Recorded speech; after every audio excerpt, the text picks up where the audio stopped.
So, is he better in bed, or does he just have a better vocabulary for why he does not have a job? I did not raise my voice. I did not even look up from the financial ledger I was reviewing at the kitchen island of our home in Buckhead. I just kept my eyes on the line items of Thorn Holdings, LLC, my pen hovering over a tax line. Vanessa froze. She was halfway through the kitchen door, her designer trench coat still damp from the late October rain. Her fingers, manicured to a sharp, pearlescent point, tightened around the strap of her handbag. "What did you just say?" she asked. Her voice had this thin, defensive edge to it, like a cheap wire pulled too tight. "You heard me," I said, finally setting the pen down and looking at her. "I am asking a practical question. If you are going to dismantle a 12-year marriage for a man who lives in a converted barn in the Georgia hills, I want to know the logistics of it. Does he offer some kind of spiritual discount, or are you paying full price for the enlightenment?" She did not cry. There was no theatrical gasp, no hand flying to her mouth. She just stood there in the middle of the heated travertine floor, her eyes hardening. For years, I had mistaken that look for strength. Now, I saw it for what it was. The cold, flat calculation of a woman who believed she was too clever to ever get caught. "His name is Julian," she said, her voice dropping into a register that was almost proud. "And he is not a joke, Gavin. He is a healer. He does energetic alignment and breath work. He has helped me find a part of myself that you have spent the last decades suffocating with your spreadsheets and your acquisitions." "A healer," I repeated, letting the words sit in the air between us like a bad smell.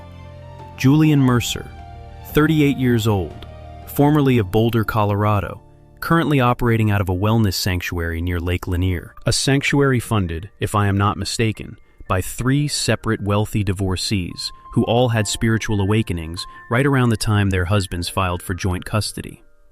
Vanessa's face went entirely pale. The smug, elevated expression she had worn through the door evaporated. Did you really think I would not notice $30,000 missing from the commercial accounts of Atelier Vanessa?" I asked, leaning back against the high-backed leather stool. "Did you think my accountants do not flag transactions that happen at 4 o'clock in the morning at the Ritz-Carlton in Reynolds Lake, Oconee? You used the company line to buy him a vintage Tudor watch for his birthday last month, Vanessa. A watch I paid for.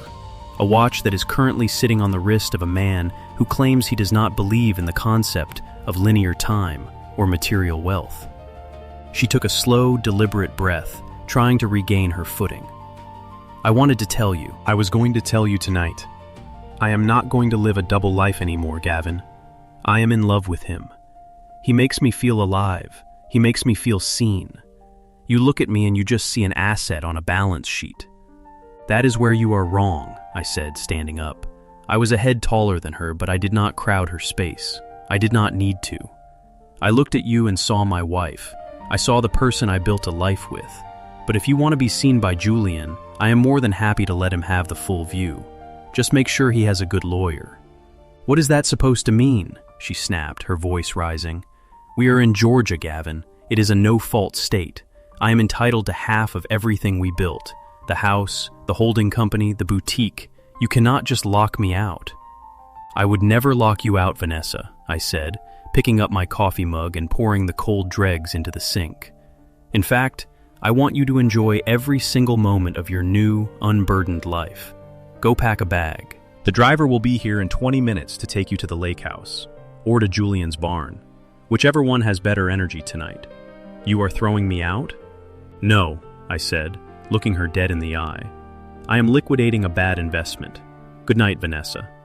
I walked upstairs, shut the door to our master suite, and sat down at my desk. My heart was beating at a steady, uninterrupted 70 beats per minute. When you spend 15 years in venture capital, you learn to survive high-stakes negotiations by removing your nervous system from the equation. The moment you let anger dictate your movements, you have already lost. I opened my laptop. It was 10 o'clock on a Thursday night. I opened my encrypted messaging app and sent a single text to Harrison Vance, my primary corporate counsel and a man who had dissected more marital trusts than anyone else in the state of Georgia. "The merger is off. We are moving to hostile acquisition protocols. Need the full forensic audit of Atelier Vanessa on my desk by 7 tomorrow morning." His reply came back within 30 seconds. Understood. Securing the perimeter. See you at 7. I closed the laptop, leaned back in my chair, and looked out the window at the rain sweeping across the manicured lawns of Buckhead. 13 years ago, Vanessa and I had stood in a small chapel in Savannah, promising to stay together through richer or poorer. I had kept my end of the bargain. I had made us incredibly rich, but she had decided that wealth was too heavy a burden to carry without a spiritual guide to help her spend it. I slept for 6 hours. No tossing, no turning. When a house is infected with termites, you do not grieve the wood. You call the exterminator. At 7 minutes before 7 the next morning, I parked my truck in the underground garage of Vance & Associates on Peachtree Street. I was early. In my world, if you are not early, you are already behind the market. Harrison Vance was waiting for me in his corner office on the 24th floor. He was 63, with sharp gray hair and a wardrobe consisting entirely of bespoke 3-piece suits that made him look like he belonged in a courtroom from a previous century. On his desk lay 3 thick black binders. "You look remarkably rested for a man whose wife is sleeping with a professional deep breather," Harrison said, sliding a cup of black coffee toward me. "I do not waste energy on things I can control, Harrison," I said, taking a seat. "What do we have?" Harrison opened the first binder. "Let us start with the good news. The prenuptial agreement we drafted 12 years ago is ironclad. It protects Thorn Holdings LLC and all secondary investment portfolios from any marital claims. She gets a lump sum settlement based on the duration of the marriage, which tops out at $350,000, plus the equity of the Buckhead property at the time of sale. But that is where the standard protocol ends." He tapped a finger on the second binder. "The bad news is Vanessa has been creative. She has been running Atelier Vanessa as a wholly owned subsidiary of Thorn Holdings, which was designed to protect her from liability. But over the last 18 months, she has been treating the business account like her personal trust fund. We have identified $74,000 in direct cash withdrawals, luxury resort bookings, and high-end purchases that have absolutely zero commercial justification. All of them trace back to locations where Julian Mercer was holding retreats." "And the boutique itself?" I asked. "The commercial space on West Paces Ferry Road is leased under Thorn Property Group," Harrison said with a cold smile. "The lease agreement has a standard cross-default clause. If the tenant, Atelier Vanessa, utilizes business assets for non-commercial, fraudulent purposes, the landlord has the right to terminate the lease with 30 days' notice. Additionally, the payroll for her 4 employees is processed through our corporate system. The inventory line is fully leveraged against a business credit line that you personally guaranteed. So, if I withdraw the guarantee, the bank calls the note within 48 hours, Harrison said. The inventory is seized, the accounts are frozen, and the business ceases to exist as a going concern. It is a total shutdown." I sat in silence for a moment, letting the tactical map form in my head. "What about her father?" Harrison sighed, his expression softening slightly. "Charles Sterling. He is a good man, Gavin, but his medical transport business has been struggling since his stroke 2 years ago. We have been subsidizing his private nursing care and his supplemental health policy through Thorn Holdings' executive benefit program. It costs us $45,000 a year. I am not going to punish Charles for his daughter's choices," I said immediately. "We keep his coverage active, but we transfer the administrative structure, so it is no longer tied to Vanessa's name. She cannot know that we are maintaining it. If she thinks she has to pay for it herself, let her scramble, but I want Charles taken care of." "Understood," Harrison said, writing a note in his pad. "What about the vehicle?" "The G-Wagon is leased through our corporate fleet," I said. "The lease is up for renewal at the end of next week. We do not renew it. Inform the leasing agency that the vehicle will be returned to their lot on Friday afternoon. I will arrange for a courier to collect the keys from her." "And the boyfriend?" Harrison asked, leaning forward. "Julian Mercer. What do we do with him?" "I've already hired Leo Kincaid," I replied. "He has been tracking Mercer for 5 days. He should have the preliminary file ready by noon." Harrison smiled, a slow, appreciative expression that showed why he was the most feared corporate attorney in the city. "You do not just want a divorce, Gavin. You are staging a full-scale corporate takeover of her life." "She told me I was suffocating her with spreadsheets," I said, standing up and buttoning my suit jacket. "I'm just giving her the fresh air she asked for. Let us see how well she breathes when she has to pay for the oxygen." I spent the next 4 hours at my office, running meetings, approving quarterly distributions, and signing off on a new warehouse acquisition in Savannah. My staff noticed nothing. In business, the appearance of stability is worth more than gold. If people think you are distracted, they start looking for weaknesses. I did not give them a single crack to exploit. At precisely noon, my assistant buzzed my desk. "A Mr. Kincaid is here to see you, sir. Send him in," I said. Leo Kincaid was a compact, nondescript man in his late 40s. He wore a faded navy polo shirt and carried a leather satchel that looked like it had seen service in 3 different wars. He did not introduce himself. He did not shake my hand. He just sat down across from me, opened his satchel, and pulled out a slim manila folder. "Julian Mercer is a professional parasite," Leo said, his voice a low, raspy drawl. "His real name is Toby Miller. He changed it legally in Colorado 9 years ago after a court judgment for civil fraud. He targets a very specific demographic: wealthy, married women between 35 and 50 who feel disconnected from their high-earning husbands. He sells them the dream of spiritual awakening, gets them to fund his retreats, convinces them to invest in his wellness centers, and then vanishes when the capital runs dry." Leo slid 3 photographs across the desk. They were high-resolution, professional-grade shots. The first was Julian Mercer, tall, tanned, with long, sun-bleached hair and a carefully cultivated stubble, speaking to a group of women in yoga clothes at a resort. The second photo was Julian in a secluded garden, his hand resting on the lower back of a woman who was definitely not my wife. "That is Serafina Miller," Leo explained. "She is the wife of an executive in Savannah. Julian has been using her credit cards to fund his lifestyle for the last 8 months. He has been split testing them, Gavin. He spends 3 days a week with your wife in Lake Lanier, and the other 4 with Serafina in Savannah or Asheville. Both of them think they are his unique, soul-aligned partner." The third photo was the killer. It was a screenshot of a text conversation between Julian and a private account. The messages were explicit, cold, and entirely mercenary. "She is completely hooked," one message from Julian read. "The boutique account has plenty of room left on the credit line. I will have the down payment for the Costa Rica property by the end of November. Then we can drop the spiritual act and live like kings."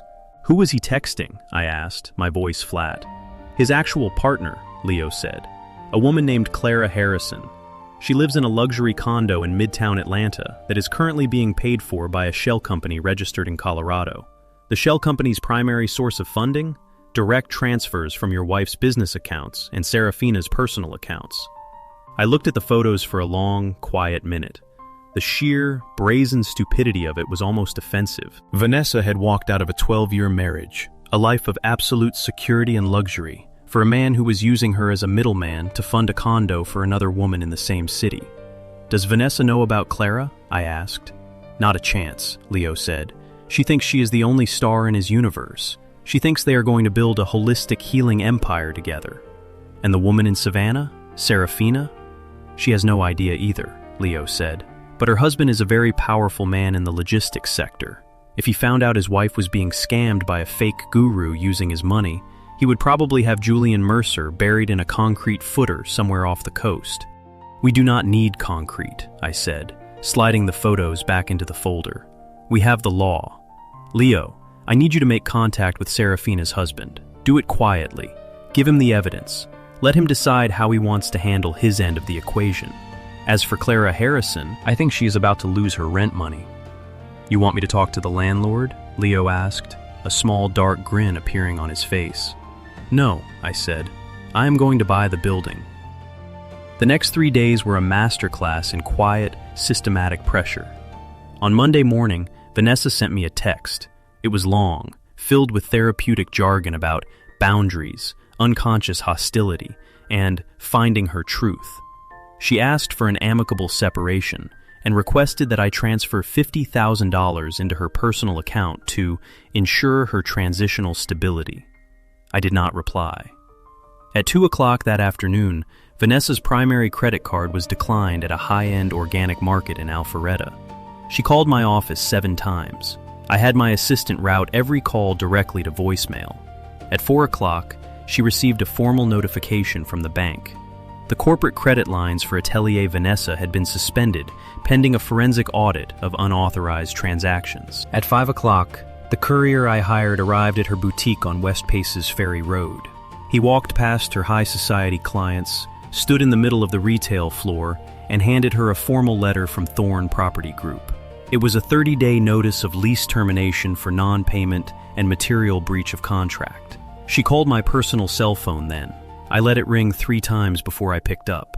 "Gavin, what the hell are you doing?" she screamed into the receiver. She was hyperventilating, the calm, elevated persona she had worn on Thursday night completely shattered. "My cards are blocked. My landlord just handed me an eviction notice. The bank says my business accounts are under review. Are you trying to ruin me?" "I am not doing anything, Vanessa," I said, my voice as cool as the autumn air. "I am simply withdrawing my participation from your life. You told me you wanted a man who does not care about money or status. You have Julian. Why do you need my credit lines to fund your alignment?" "This is illegal. You cannot do this." "Actually, I can," I said. "Every single action has been approved by Harris and Vance and executed through standard corporate channels. You have been using company funds to finance a personal relationship with a known fraud. That is not a divorce issue, Vanessa. That is a criminal issue. If I wanted to be difficult, I could have the police waiting for you at your boutique tomorrow morning." There was a long, suffocating silence on the other end of the line. I could hear her ragged breathing, the sound of her world collapsing around her ears. "You are a monster," she whispered. "No," I said. "I am a businessman, and I am terminating a partnership that has ceased to yield a return. If you want to discuss a settlement, you can have your attorney contact Harrison. Do not call this number again." I hung up before she could reply. By Wednesday, the trap was fully sprung. Leo Kincaid had done his job with brutal efficiency. Serafina Miller's husband, a formidable logistics magnate in Savannah named Richard Miller, had received the file on Julian Mercer. He did not go to the police. Men like Richard do not call the authorities when their wives embarrass them. They handle things internally. By Wednesday evening, Julian Mercer's wellness sanctuary near Lake Lanier was empty. The lease on the property, which had been funded by a corporate card registered to Atelier Vanessa, was abruptly terminated. The local police department had received an anonymous tip regarding unauthorized pharmaceutical distribution on the premises, resulting in a low-profile raid that left Julian's reputation in the local community completely ruined. But the real blow came from Clara Harrison. Clara, realizing that her rent had not been paid and that Julian's primary sources of income had suddenly dried up, did what any survivor does. She packed her bags and left. She did not tell Julian where she was going. She just took the custom Tudor watch, the designer luggage Vanessa had bought him, and $30,000 in cash that Julian had been keeping in a safe at the Midtown condo, and vanished. On Friday morning, exactly 1 week after I had walked into Harrison Vance's office, my phone rang. It was Charles Sterling, Vanessa's father. My heart sank slightly. Charles was a decent man who had worked 40 years in logistics before his body failed him. I had always respected his grit. "Gavin," he said. His voice was shaky, older than his 71 years. "Charles," I said, softening my tone. "How are you feeling?" "I am ashamed, Gavin," he said, and I could hear the crack in his voice. "I am so damn ashamed. Vanessa came to my house last night. She was hysterical. She told me what she did. She told me about that man." I did not say anything. I let him speak. "I want you to know," Charles whispered, "that I had no part in this. I did not know she was using your money to do those things. You have been a son to me, Gavin. When I had my stroke, you took care of everything. You saved my business. You saved my life." "You do not owe me an apology, Charles," I said quietly. "You did nothing wrong. Your relationship with me has nothing to do with Vanessa's choices." "She is my daughter," he said, "and I love her, but she is a fool. She threw away a good man, a real man, for a shadow. I told her not to call me again until she has put this right, but I know her. She is too proud to admit she is wrong." "How is your health, Charles?" I asked, shifting the subject away from her. "Are the nurses taking care of you?" "They are," he said.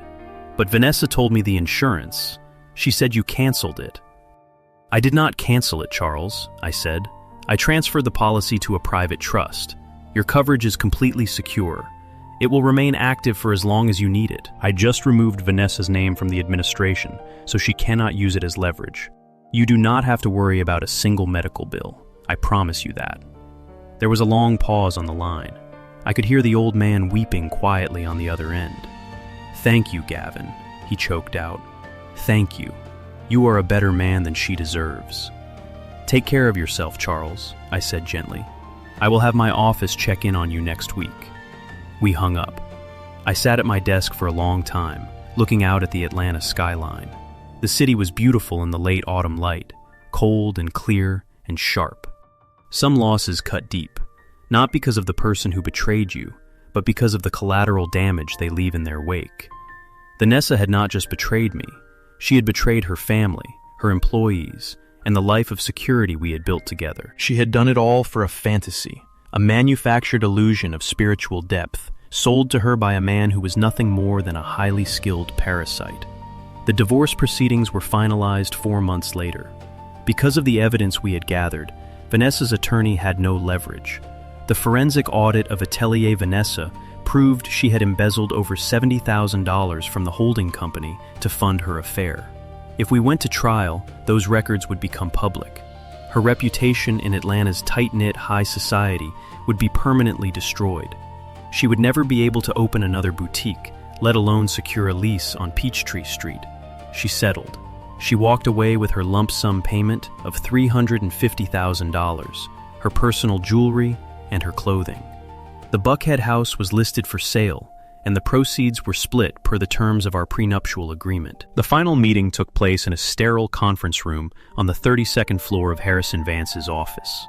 Vanessa sat across from me. She looked different. The expensive hair highlights were gone, replaced by her natural dark brown. She wore a simple, dark blue suit that looked like it had been purchased off the rack. The arrogant, self-assured look she had worn on that rainy Thursday night was entirely gone. She looked tired. She looked 38. She did not look at Harrison. She did not look at her own attorney. She just stared at me. "Are you happy now, Gavin?" she asked, her voice quiet, almost hollow. "I am not happy, Vanessa," I said, looking her in the eye. "I am simply balanced. The accounts are settled. The assets have been redistributed. There is no emotion in it."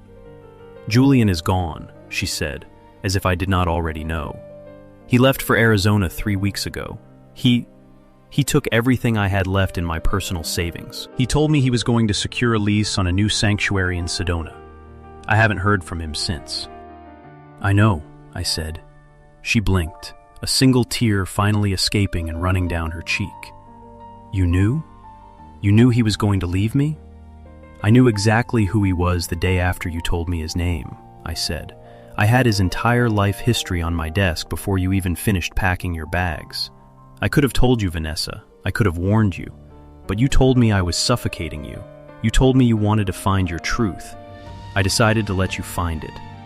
She stared at me, her mouth slightly open, realization slowly dawning on her.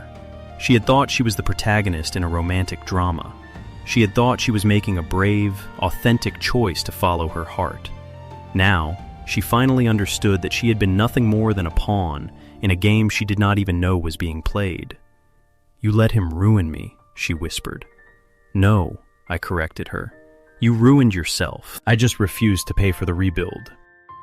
I stood up, buttoned my jacket, and looked down at her one last time. "Have a good life, Vanessa," I said. I walked out of the conference room, down the long carpeted hallway, and into the elevator. The doors slid shut with a soft, expensive chime. As the elevator descended toward the lobby, I felt a strange, profound sense of lightness. For years, I had carried the weight of a marriage that was already dead, holding up walls that were secretly rotting from the inside. I had done it out of loyalty, out of a belief that a man's job is to protect and provide, no matter the cost. But some things cannot be saved. Some investments are just bad capital. When the elevator doors opened onto Peachtree Street, the Atlanta sun was bright, blindingly clear. I walked out into the crisp, cold air, took a deep breath, and started my truck. I had a new acquisition to close in Savannah at 2 o'clock, and for the first time in a very long time, I was looking forward to the drive.